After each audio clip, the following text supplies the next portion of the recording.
बिछाया और शिव जी पर दृष्टि पड़ गई। यद्यपि ब्रह्मा और विष्णु जी भी नहीं उठे थे ना, लेकिन इन लोगों को कुछ ना कह करके शिव पर दृष्टि पड़ के और लगा भला बुरा कहने, अरे इसको देखो बड़ा ही पाखंडी है, ढोंगी है, मैंने बहुत बड़ी गलती कर दी अपनी बच्ची का इसके साथ विवाह करके। ये जहां जाता है वहां में मुझे प्रतिष्ठा ही नहीं मिलती। देखिए सत्य है ना, जैसे मान लो मुख्यमंत्री जी की सभा हो और उस सभा में यदि प्रधानमंत्री जी का आगमन हो जाए तो क्या प्रधानमंत्री जी के सामने कभी मुख्यमंत्री जी प्रतिष्ठा पाएंगे? ऐसे जब देवाधिदेव महादेव हैं, समस्त देवताओं के अधिदेव हैं वो, तो देव जो समस्त देवताओं का अधिष्ठात्र देव हो, उसके सामने यदि और कोई तुच्छ जीव दक्ष जैसा यदि प्रतिष्ठा पाने की कामना भी करे तो भी उसकी मूर्खता ही है।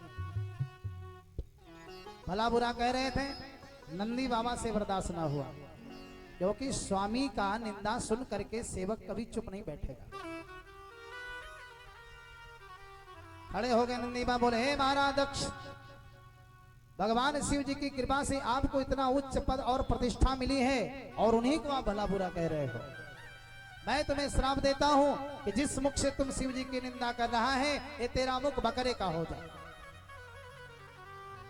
इधर जब नंदी बाबा ने श्राप दिया तो महाराज दक्ष के भी तरफ से भी उनके भी कुछ प्रतिनिधि थे।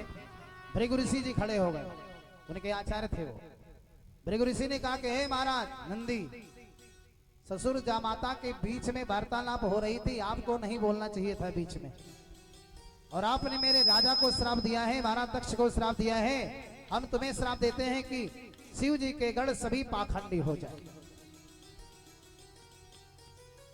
नंदी ने कहा है ब्राह्मण देवता, अरे तो मेरे स्वामी की निंदा कर रहा था, मैं बोला, लेकिन तुम बीच में कहे टपक पड़े। हम तुम्हें श्राप देते हैं कि दक्ष महाराज के राज्य में रहने वाले सारे ब्राह्मण दुर्भिक्ष हो गए। नंदी बाबा का श्राप।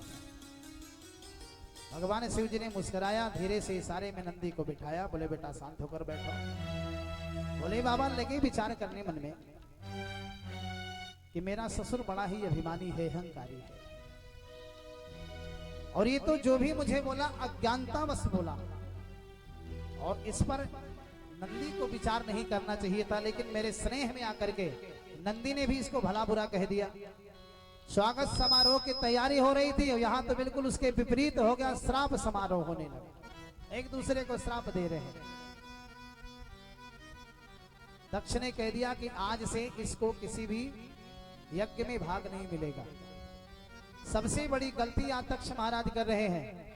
यज्ञ तो साक्षात शिव जी का ही नाम है, नारायण का ही नाम है, और नारायण और शिव में जरा सा भी कोई अंतर नहीं है। क्योंकि जब श्री राम जी ने रामेश्वरम की स्थापना की, श्रीमद् भागवत के 11वें स्कंद में लिखा गया है, जब रामेश्वरम की स्थापना भगवान श्री राम जी ने की और राम जी से नारद जी ने पूछा कि प्रभु इस स्थान का नाम रामेश्वर क्यों पड़ा, तो राम जी ने कहा कि रामस्य यस्य ईश्वरः सः रामेश्वर, जो राम का ईश्वर हो वह रामेश्वर है। शिव जी को अपना इष्ट मानते हैं, और शिव जी से जाकर के जब पूछा नारद जी महाराज ने, महाराज रामेश्वर का नाम रामेश्वर क्यों पड़ा, तो शिव जी ने कहा कि रामः यस्य ईश्वरः सः रामेश्वरः, राम जिसके ईश्वर हो इसलिए वो रामेश्वर है। नारद बाबा ने कहा मेरी समझ में बात नहीं आती, वो इनको ईश्वर कहती है, इनको ईश्वर कहते। ब्रह्मा जी से पूछे, पिताजी आप बताओ। ब्रह्मा जी ने कहा कि देवर्षि नारद जी बहुत बड़ी विचित्रता है, शिव और नारायण में जरा सा कोई अंतर नहीं है, जो राम है वही शिव है और जो शिव है वही राम है। कन्हैया के चरित्रों को समझने के लिए पहले राम जी की कथा को सुननी पड़ेगी, और राम जी के चरित्रों को समझने के लिए पहले शिव जी की कथा सुननी पड़ेगी। इसीलिए राम कथा में पहले शिव जी की चर्चा आती है, और इसीलिए कन्हैया के जन्म से पहले राम जी की चर्चा आती है। बोले वृंदावन बिहारी लाल की। ब्रह्मा जी ने कहा कि रामश्चासो ईश्वरो सह रामेश्वरो, राम जिसके ईश्वर हो, जो राम के ईश्वर हो, तो कोई भी अंतर नहीं है शिव और राम में। राम जिस तत्व से हैं उसी तत्व से हमारे शिव जी महाराज भी हैं। बोले भोलेनाथ की जय। और एक बात आपको बता दें मेरे भाई, स्वयं श्रीमद् भागवत के अंतर्गत नारायण कहते हैं कि जो भक्त मेरे शरण में आता है, मेरी शरणागति लेता है, पहले मैं उसका धीरे धीरे सब कुछ हर लेता हूं। फिर भी जब मेरी शरण में आना वो बंद नहीं करता, तो अपने चारों हाथों से मैं इतना लुटा देता हूं कि 7 पीढ़ी बैठ करके खाए तो भी खत्म होने वाला नहीं। नारायण के उपासक पहले गरीब होते हैं, बाद में धनी होते हैं, और भोले बाबा के जितने भी उपासक हैं ना, सब डायरेक्ट धनी, जो मांगा सो दे दिया। भोले बाबा इतने दयालु हैं। एक बार तो घर बनवाए थे अपनी अर्धांगिनी के लिए, बेचारी माता पार्वती जी के लिए, सोने की लंका, और पूजा कराने आचार्य जी आए दशानन। अब आचार्य जी को लोभ सवार हो गया, बड़ा सुंदर महल है, हमारे लायक है, मिल जाता तो बड़ा अच्छा होता। ऐसा कोई होगा जजमान, घर बनवाया अपने पत्नी के रहने के लिए, अब आचार्य जी ने जब दक्षिणा मांगा, भोले बाबा ने कहा मांगो जो मांगना है। बोले घर दे दो हमको दक्षिणा में। दूसरा कोई जजमान होता कि भैया हम मेरी मेहनत से बनाए अपने परिवार के लिए, कि तुम्हें दक्षिणा देने के लिए। लेकिन भोले बाबा इतने दयालु हैं, धन्य है प्रभु, तुरंत संकल्प करके रावण को दे दिया अपने शिष्य। और एक चेला इनका ऐसा भी है जो पार्वती को ही मांग लिया था, और भोले बाबा ने उन्हें भी दे दिया। ऐसे सरल स्वभाव के मेरे शिव जी। क्यों? क्योंकि शिव जी तो संत हैं, और संत का हृदय सदैव कोमल ही होता है। बोले श्री शंकर भगवान की जय। तो आज दक्ष महाराज ने यज्ञ का आयोजन किया, लेकिन शिव जी के लिए कोई भाग नहीं, कोई आसन नहीं। सारे देवता देवियों के साथ विमान में बैठ करके कैलाश से होकर जा रहे होते हैं। और सती मैया ने जब देखा, जाकर के देवियों से लगी पूछने। देवियां बोली, अरे बहना, तुम्हारे पिताजी के यहाँ यज्ञ है और तुझे ही नहीं बुलाया गया। बोले मेरे पति और मेरे पिता में कुछ इस समय अनबन सी है, इसलिए मेरे पास निमंत्रण नहीं आया। खैर, अब सती मैया आई, भोले बाबा से अनुमति ले रही है। देखिए श्रीमद् भागवत के अंतर्गत कैसे लिखा गया है। मान लो, आज की भी बहनें बड़ी ध्यान से सुने, माताएं बहन, मान लो ऐसा समय आपके भी जीवन में आ सकता है कि आपके पति और आपके पिता में कभी कभी अनबन सी हो जाए। तो यदि आप अपने पिताश्री के बारे में अपने पति से कहोगी तो कैसे कहोगी? ये कथा भागवत जी की कथा से शिक्षा मिलती है। माता सती ने ये नहीं कहा कि मेरे पिताजी के यहाँ यज्ञ ठना है। ऐसे कह रही हैं, प्रजापतेस्ते श्वशुरस्य साम्प्रतम निर्यापितो यज्ञ महोत्सवः किलः वयं च तत्राभिसराम वामते यद्यर्थितानि विबुधा व्रजन्ते हि। माता सती ने नहीं कहा मेरे पिताजी यज्ञ ठाने हैं। नहीं, भोले बाबा ऐसा भी कहते, बड़े पिताजी करने आई हैं, बड़े तुम्हारे पिता हैं। बोले कि स्वामी, प्रजापतेस्ते श्वशुरस्य साम्प्रतम, प्रजापति दक्ष आपके ससुर जी, ऐसा नहीं कहा मेरे पिताजी। बोले आपके ससुर जी ने एक यज्ञ का आयोजन किया है। माता जी सोच रहे कि अपनापन कहीं जग जाए मेरे स्वामी के अंदर तो बड़ी अच्छी बात है। लेकिन भोले बाबा के अंदर तो दक्ष के लिए कोई ईर्षा नहीं थी, ईर्षा तो वही स्वयं करता था। प्रजापतेस्ते श्वशुरस्य साम्प्रतम निर्यापितो यज्ञ महोत्सवः किलः। बोले वयम माने हम सभी को चलना चाहिए। वयम च तत्रा विश्राम वामते यद्यर्थितानि विविधा व्रजन्ति हि। भोले बाबा ने कहा कि हम सब क्यों चलें? बोले तस्मिन् भगिन्यो मम भर्तृभिः स्वकैः, इसलिए हम सभी को चलना चाहिए क्योंकि वहां हमारी जितनी बहनें गई हैं अपने पतियों के साथ गई हैं, तो आप भी मेरे साथ चलो। भोले बाबा ने कहा देवी देखो, मुझे चलने में कोई ऐतराज नहीं, लेकिन तेरा पिता तो मुझे देखना भी नहीं चाहता और देखना तुझे भी नहीं चाहता, लेकिन यदि तुम जाना चाहती हो तो जा सकती हो। नंदी से कहा इनका जो है श्रृंगार पेटार बांध दो, कोटली बना दो, ले जाओ इनको मायके में छोड़ो। नंदी बाबा लाए मायके में छोड़ दिए। लेकिन देखिए मायका इसका इसीलिए नाम है क्योंकि मायका माँ से बना हुआ है। मायका माँ से बना है। मायके में कोई स्नेह करे या ना करे, लेकिन पुत्री का सदैव आदर माँ जरूर करेगी। बहनों ने तो हंस करके मिली, दक्ष तो देखा तक नहीं, लेकिन आदर अगर किया तो माता प्रसूति ने सती माँ का आदर किया। सादर भल ही मिली एक माता और भगिनी मिली बहुरी मुस्काता। बहनें तो हंसती हुई मिली, लेकिन दक्ष न कछु पूछी कुशलाता और सती ही बिलो की जरे सब गाता। दक्ष ने तो हाल चाल तक ना पूछा, बल्कि आग बबूला हो गया देख करके। अरे तुझे कौन बुलाया था, क्यों चली आई, तेरा पति तो ऐसा है वैसा है। माता सती ने सोचा इसका दिमाग खराब है मेरे पिता का, यहाँ भी मेरे पति की निंदा कर रहा है।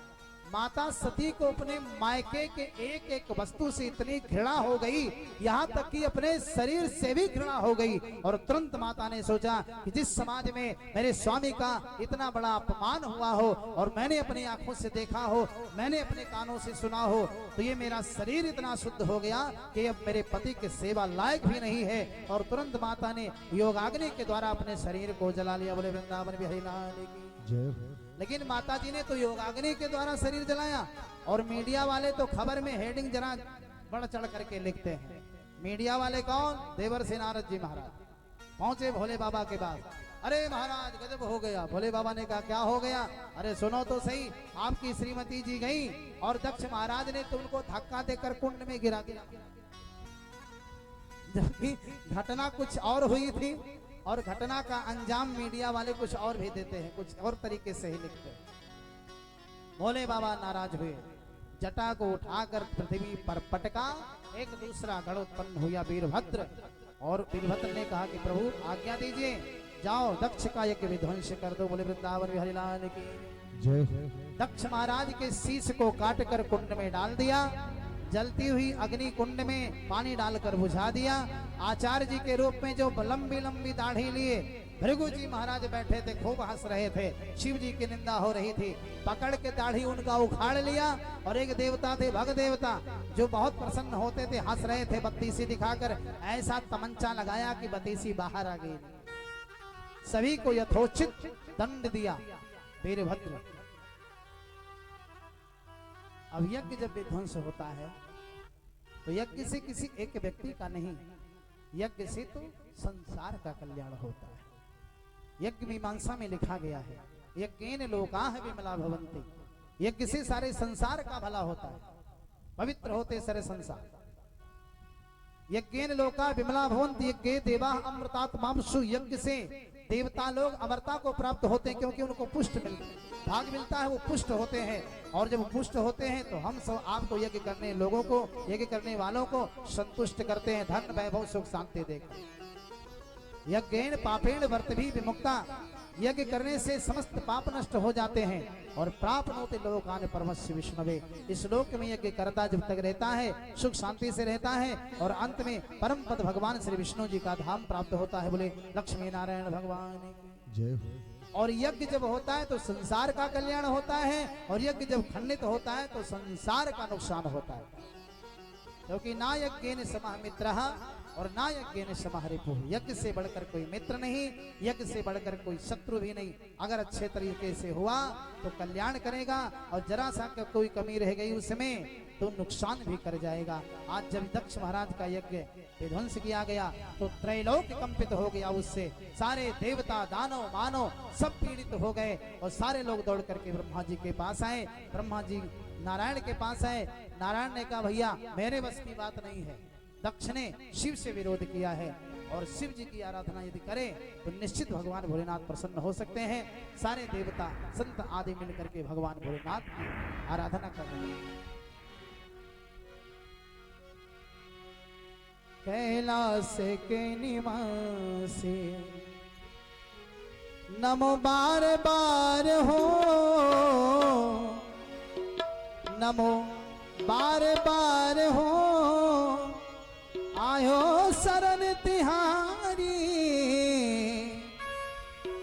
आयो शरण तिहारी, प्रभु तार तार दो कैलाश के निवासी, कैलाश के निवासी।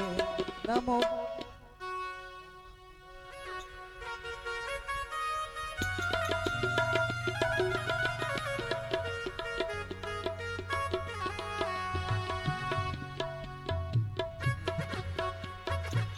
कैलाश के निवासी नमो बार बार हो, नमो बार बार हो, आयो शरण तिहारी, आयो शरण तिहारी।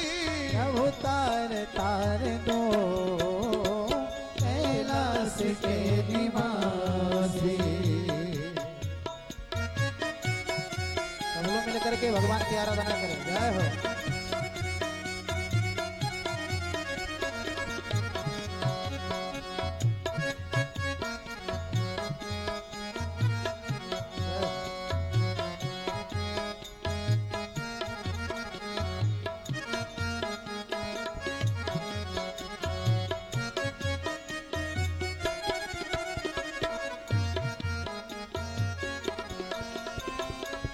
आज कभी नहीं भाव दिया। भगतों को कभी शिव जी ने निराश ना किया। ओ भक्तों को कभी शिव जी ने निराश ना किया। मांगा जिसे चाहा वही वरदान दे दिया। मांगा जिसे चाहा वही वरदान दे दिया। मांगा जिसे चाहा वही वरदान दे दिया। मांगा जिसे चाहा वही वरदान दे दिया। बड़ा है तेरा दायरा, बड़ा है तेरा दायरा। बड़ा ही दातार तो कैलाश के निवासी, कैलाश के निवासी। नमो बार बार हो, नमो बार बार हो, आयो शरण तिहारी, आयो शरण तिहारी। प्रभु तार तार दो कैलाश के निवासी।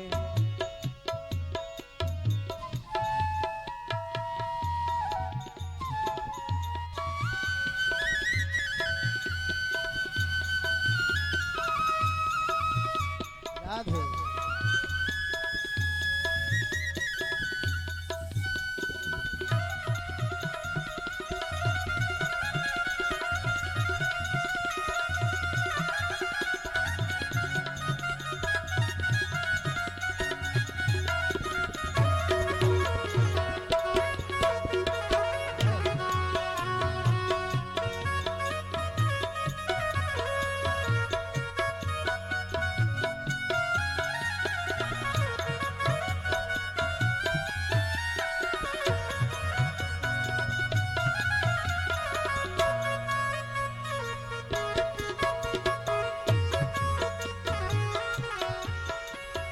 बखान क्या करूं मैं राघोगे ढेर का।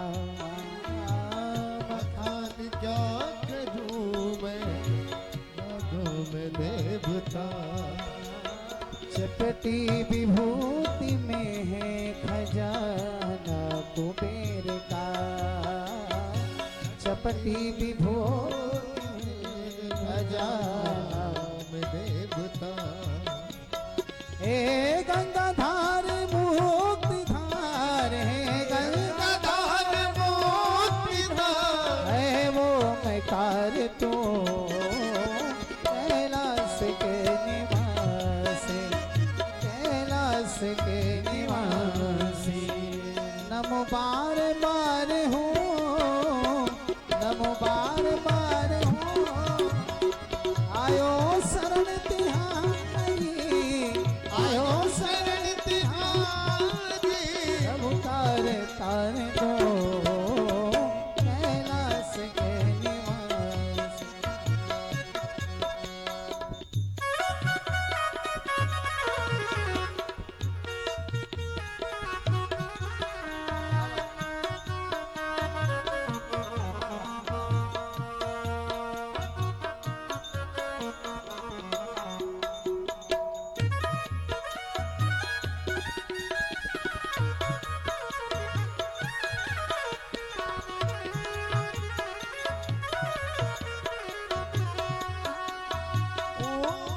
नमः शिवाय, ओम नमः शिवाय।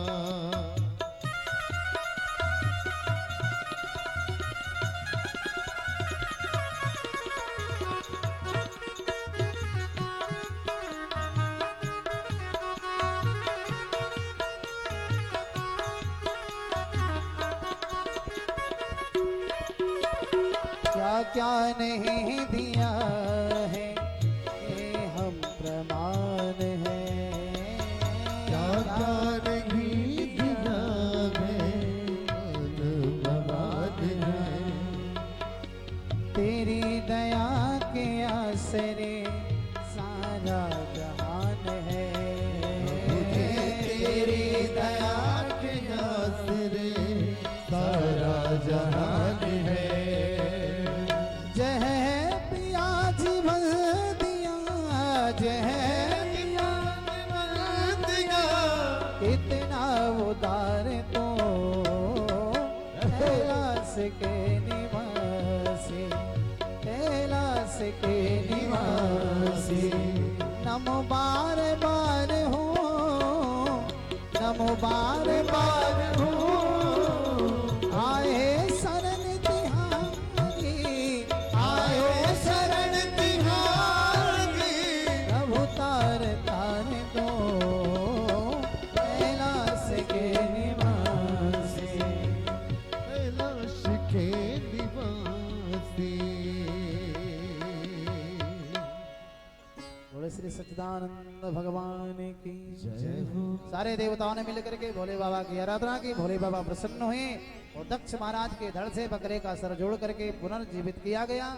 और इधर आचार्य भृगु जी महाराज भगवान से हाथ जोड़कर बोले, प्रभु दाढ़ी पर हाथ फेरने की आदत पड़ गई थी, मेरी दाढ़ी मुझे प्रदान करो। आपका चेला मेरी दाढ़ी उखाड़ लिया। भोले बाबा ने कहा कि दाढ़ी के बिना ही रहो आज के बाद। और तभी से एक संप्रदाय ऐसा निकला बिना दाढ़ी वाला। भगत देवता बोले, महाराज दांत नहीं रहेगी तो खाएंगे कैसे? बोले खाने की जरूरत ही नहीं, जूस पीना आज के बाद, पेय पदार्थ का केवल सेवन करो। सारे देवताओं ने भगवान शिव को प्रसन्न किया और भगवान भोलेनाथ से सबने यही कहा। ब्रह्मा जी ने कहा कि प्रभु आज के बाद मैं वादा करता हूं, यज्ञ के भाग में जो भी बचेगा आहुति, उस पर केवल आपका ही अधिकार होगा। और लिखा गया है कि यज्ञ करने के बाद 1/4 आहुति कम से कम बचनी चाहिए। मान लो 4 किलो है तो 3 किलो हवन करो सारे देवताओं के नाम से, और 1 किलो अकेले भोले बाबा के लिए बचा के रखो। ओम भगने सुष्टि हृदय स्वाहा लास्ट में करना चाहिए, ऐसे भोले बाबा प्रसन्न होते हैं। यज्ञ संपन्न कराया, सब लोग सुखी हुए। माता सती के ने जो अपना शरीर जलाया था, दूसरे जन्म में महाराज हिमांचल के यहाँ पुत्री बन करके आई। पर्वत की बेटी होने के नाते इनका नाम पार्वती पड़ा। आज भी हर एक महिलाओं को लोग गांव के नाम से पुकारते हैं। जिस गांव से बेटी आती है ससुराल में, उस गांव का नाम लेकर के लोग कहते हैं। तो इसलिए पर्वत राज के यहाँ जन्मने के नाते उनका भी नाम पार्वती पड़ा। और वैसे उनका नाम उमा था, अम्बा था, अंबिका था, अंबालिका था। नाम उमा, अंबिका, भवानी, ये सारे नाम थे। माता पार्वती का पुनर्विवाह भगवान भोलेनाथ से संपन्न हुआ। महाराज मनु की 3 बेटियों के बारे में तो श्रीमद् भागवत में लिखा गया। महाराज मनु के जो बड़े पुत्र थे, जिनका नाम उत्तानपाद है, इनकी एक पत्नी थी, नाम था सुनीति। लेकिन सुदूर प्रांत में जाते हैं तो वहां की राजकुमारी से इन्होंने पुनः स्वयंवर किया, और जिसका नाम है सुरुचि। सुरुचि को लेकर के जब महाराज उत्तानपाद जी घर में आए तो सुनीति उस समय गर्भवती थी। और जिस समय राजा को महारानी जी का विशेष ध्यान रखना चाहिए था, उस समय सुरुचि के बहकावे में आकर के राजा ने अपनी सती नारी का परित्याग कर दिया, सुनीति का। देखिए, सुनीति का मतलब होता है कि सुष्ठु नीति यस्य सुनीति, जो शास्त्र के आधार पे अपना कार्य करे वो सुनीति है। और जो अपनी इच्छा से अपना कार्य करे बिना शास्त्र की अनुमति का, वो सुरुचि है। और मेरे भाई बहन, सुनीति अच्छी हो सकती है लेकिन सुरुचि कभी अच्छी नहीं हो सकती। इसलिए क्योंकि शास्त्र की आज्ञा अनुसार काम करने वाला प्राणी निश्चित अच्छा काम करेगा, और ये कोई इच्छा नहीं है कि जो हमारी इच्छा हो करे वो अच्छा ही हो।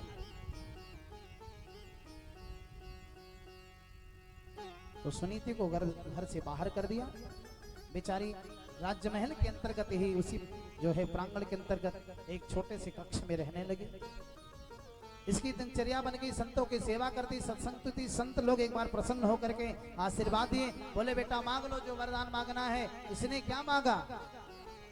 बोले कि बाबा यदि देना चाहते हो तो कृपा करके जैसे मेरी गोद भर दिए हो ना, उसी तरह से आशीर्वाद ऐसा दे दो कि हमारी जो छोटी बहन है उसको भी पुत्र की प्राप्ति हो। जिसने उसके जीवन में कांटे बिखेर दिए हो, और उसके पुत्र की ये कामना जो है सुनीति मैया ने किया। सुनीति के द्वारा महाराज ध्रुव जी का जन्म होता है, और सुरुचि से एक बालक जन्मा जिसका नाम उत्तम पड़ा। बोले वृंदावन बिहारी लाल की। ध्रुव जी महाराज 4 वर्ष के थे। एक बार खेलते खेलते अचानक सिंहासनारूढ़ पिताजी के गोद में बैठने की अभिलाषा लेकर, भाई बच्चे छोटे होते हैं तो पिता ने भी चाहा कि अपने बच्चे को गोद में ले लें, और जैसे हाथ बढ़ाया बच्चे ने भी हाथ बढ़ा दिया, और इतने में विमाता ने तुरंत हाथ पकड़कर झटक दिया। बोले कि मूर्ख बंदे, अगर इस सिंहासन पर तुझे बैठना है तो पहले जंगल में जाओ, तपस्या करो और भगवान का दर्शन प्राप्त करो। उनसे ये वरदान मांगो कि तुम मेरे गर्भ से जन्म लो और फिर इस सिंहासन पर बैठने के अधिकारी बनो। परीक्षित जी ने कहा सुखदेव जी से कि स्वामी ये बताइए, क्या भगवान के दर्शन से बढ़कर के सुरुचि का गर्भ था? उसने जो जंगल में जाने की प्रेरणा दी है तो ठीक किया, लेकिन उसने जो ये कहा कि भगवान का दर्शन पाने के बाद तुम मेरे गर्भ से जन्म लो, कौन ऐसा मूढ़ जीव है कि जो भगवत दर्शन करने के बाद फिर नरक में आएगा? वो तो मोक्ष पा जाएगा ना, चाहेगा तो मोक्ष चाहेगा, फिर गर्भ में थोड़ी ना कोई आना चाहेगा। क्योंकि जब जीव भगवत दर्शन करता है तो उससे मोक्ष ही प्राप्त होता है, फिर संसार में आगमन नहीं होता। बोले सच्चिदानंद भगवान की। ध्रुव जी महाराज रोते हुए माँ के पास आए। माता से कहे कि मैया मैं बड़ा होकर के छोटी माँ से बदला लूंगा। तुरंत सुनीति ने मुंह पकड़ लिया। बोले बेटा ऐसी अशुभ वाणी अपनी माँ के प्रति मत बोलो, जैसे मैं तुम्हारी माँ हूँ वैसे वो भी तुम्हारी माँ है। और माता ने जो तुम्हें कहा जंगल में जाने के लिए, यथार्थ सत्य कहा है। हे लल्ला, यदि कल जाने की इच्छा बनाए हो तो आज चले जाओ, और आज जाना चाहते हो तो तुरंत चले जाओ, इसी में तुम्हारी भलाई है। आज हृदय से लगा करके रोने लगी माता सुनीति। बोले बेटा सबसे बड़ी बात तो यह है कि तू इंसान है ही नहीं, तेरा तो स्वभाव भगवान जैसा है, और तुमसे सबसे बड़ी गलती हो गई कि मुझ जैसे अभागन के कोख से तुमने जन्म लिया। हे पुत्र, तुम्हारी माता ने ठीक ही तुम्हें राय दिया है, शीघ्र तुम्हें जंगल में जाना चाहिए। ध्रुव जी महाराज जा रहे हैं। नारद जी महाराज ने देखा भोले भाले भंडारी को, छोटे से बालक को, इतनी विशुद्ध दिव्य विचार है इसका, भगवत प्राप्ति का लक्ष्य है, और ऐसा लक्ष्य लेकर के जा रहा है। नारद बाबा रास्ते में मिल गए, और जिसको नारद जी मिले उस जीव का निश्चित कल्याण हो गया। नारद बाबा को जब बच्चे ने देखा तुरंत चरणों में लेट करके दंडवत किया।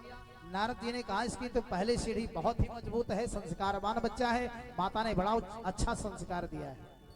देखिए हम लोग भी किसी के घर जाते हैं, छोटे छोटे बच्चे यदि आकर दंडवत कर लें तो समझ जाते हैं कि माता पिता बच्चे को अच्छा संस्कार दे रहे हैं। और कोई कोई बच्चे तो ऐसे होते हैं बाबा लोगों को देखकर दूर भगते हैं।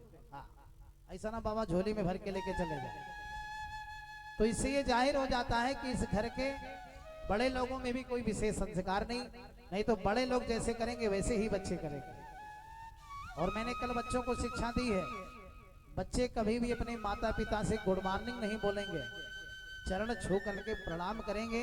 ये भारतीय सभ्यता है, ये गुड मॉर्निंग विदेशी सभ्यता है।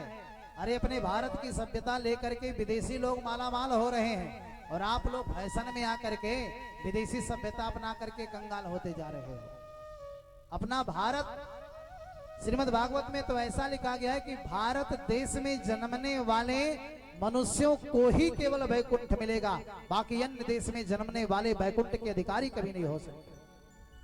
वो भारत देश है जिसे हम सभी माता कहते हैं, बोले भारत माता की जय। जहाँ पे चारों वर्णों के लोग, चारों संप्रदाय के लोग रहते हैं, आपस में प्रेम करके एक दूसरे से मिलजुल करके रहते। आज जैसे ही दंडवत किया ध्रुव जी ने, नारद जी ने आशीर्वाद दिया। बोले बेटा कहाँ जा रहे हो? ध्रुव बोला जंगल में। क्या करने? तपस्या करने। तपस्या करके क्या करोगे? भगवान को पाएंगे। नारद जी ने कहा अरे लाला तुम्हें कोई गलत प्रेरणा दे दिया। अरे जंगल में भगवान ने, जंगल में तो बब्बरी शेर रहता है और तुम्हें देखेगा तो खा जाएगा। नारद जी ने सोचा कि पहली सीढ़ी मजबूत है, दूसरी देखे मजबूत है कि नहीं। ध्रुव जी ने कहा कि गुरु जी मेरी माता ने मुझे बताया है कि प्रत्येक जीवों में श्री राम जी का वास होता है। ईश्वर अंश जीव अविनाशी, चेतन अमल सहज सुख राशि।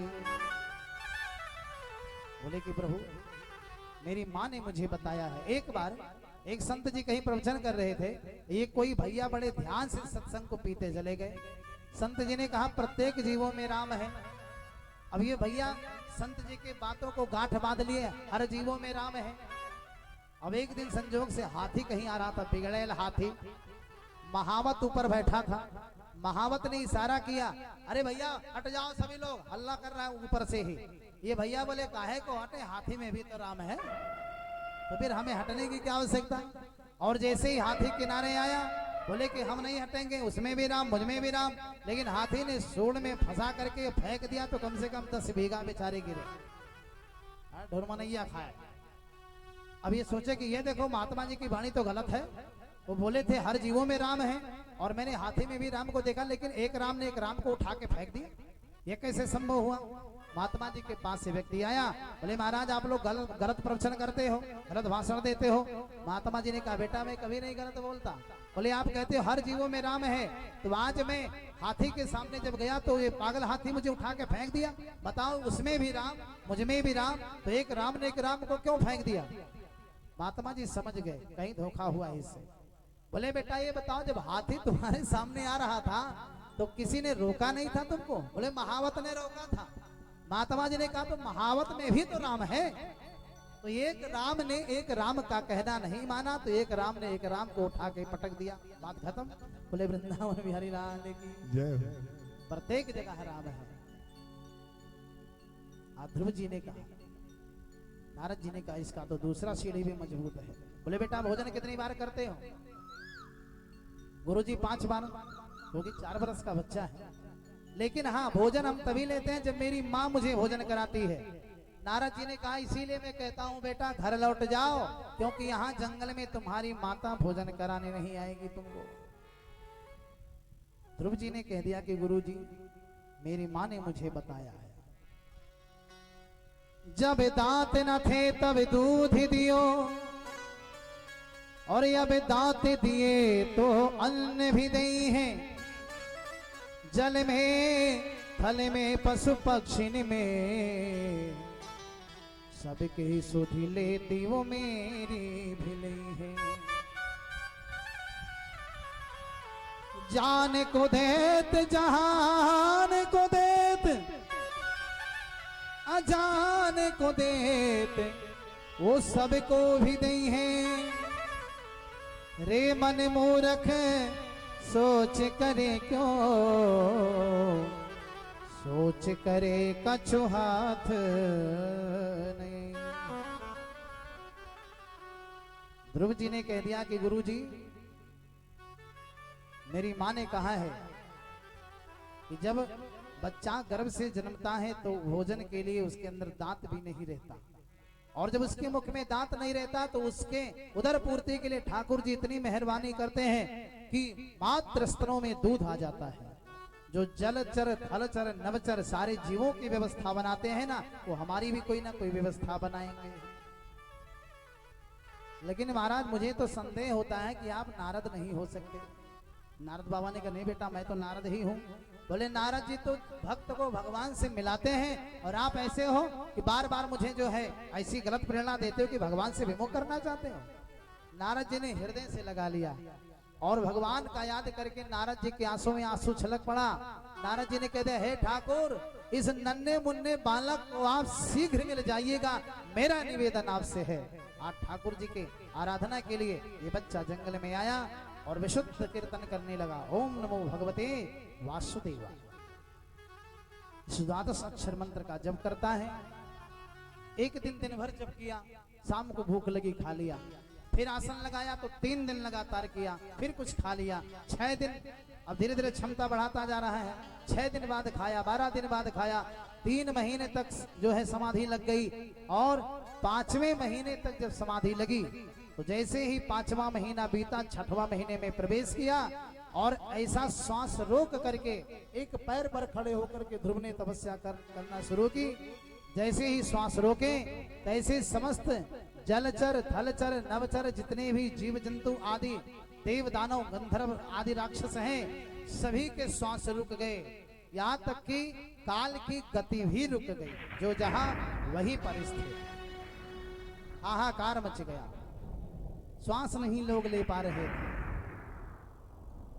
नारायण के पास सब लोग दौड़े दौड़े आए, बोले प्रभु कृपा करो, आपका एक भक्त मृत्यलोक में बड़ा हट करके बैठा है, शीघ्र जाकर के उसे दर्शन दो।